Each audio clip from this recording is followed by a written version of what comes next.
and they're stuck in this rut that they can't get out of, or they don't get out of, or they won't get out of.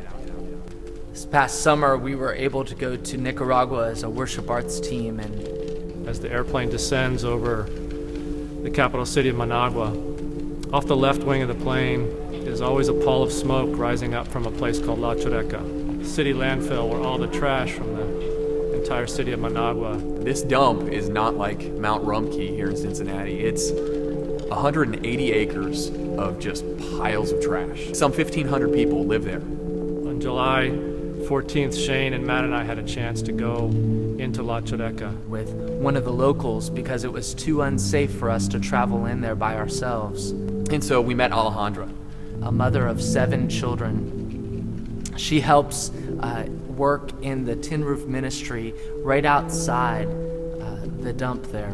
While she does have an opportunity during the day to go outside the dump for a part-time job, each day she turns back and returns to this place. Alejandra was excited about sharing her home with us as we pulled in to the entrance of the dump. Through the gates and into this little valley, I couldn't help but remember the scripture that talks about entering the valley of the shadow of death. You could sense the fear, you could smell the unbelievable stench of the garbage, and we pulled up beside Alejandra's house. Alejandra, who, like I said, is my age, has 7 kids under the age of 8. Half clothed, very dirty. And they were all standing there, waving at their mom, excited, just as my kids do when I come home from work. We got out of the truck, only to be invited in to see Alejandra's home. I've seen dirt floors, I've seen plastic roofs, I've seen houses made of scraps.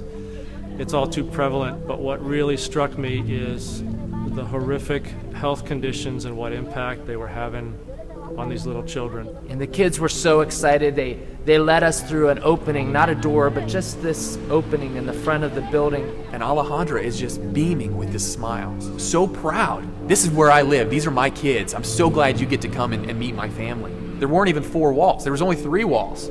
The back was completely exposed, and there was one small closed-off area where we think they all slept. On one of the back beds was a small little baby covered with a blanket.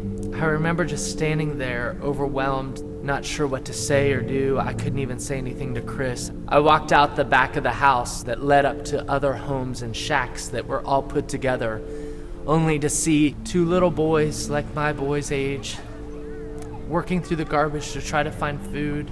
These kids just are not living a childhood life. At one point we went up on a ridge, and this epic scene across of just trash, where the dump trucks would back in, lift up the back of the truck, and trash would come falling out in a waterfall. And everyone swarms in to get the first dibs, to be able to dive into the recyclables, to find food, to find clothing, new shoes, whatever they can. There's no gloves, there's no thick-soled boots. Matter of fact, most people are in t-shirts or no shirts at all. This is what they've always known. This is what they will know tomorrow. This is what their kids will know. And they're stuck in this rut that they can't get out of. Ministries are now starting outside the dump to draw people out, to show them a new way of life.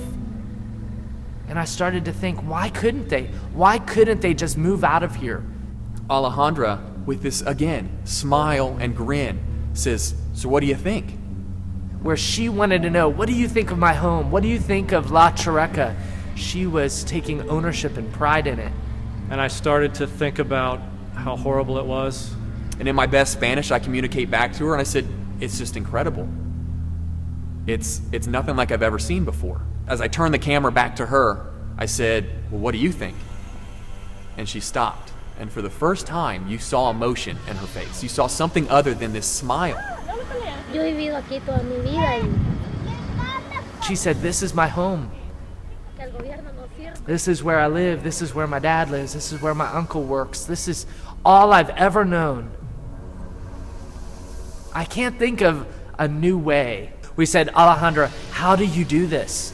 How do you every day get up and work in the garbage? And how do you have the beautiful smile on your face?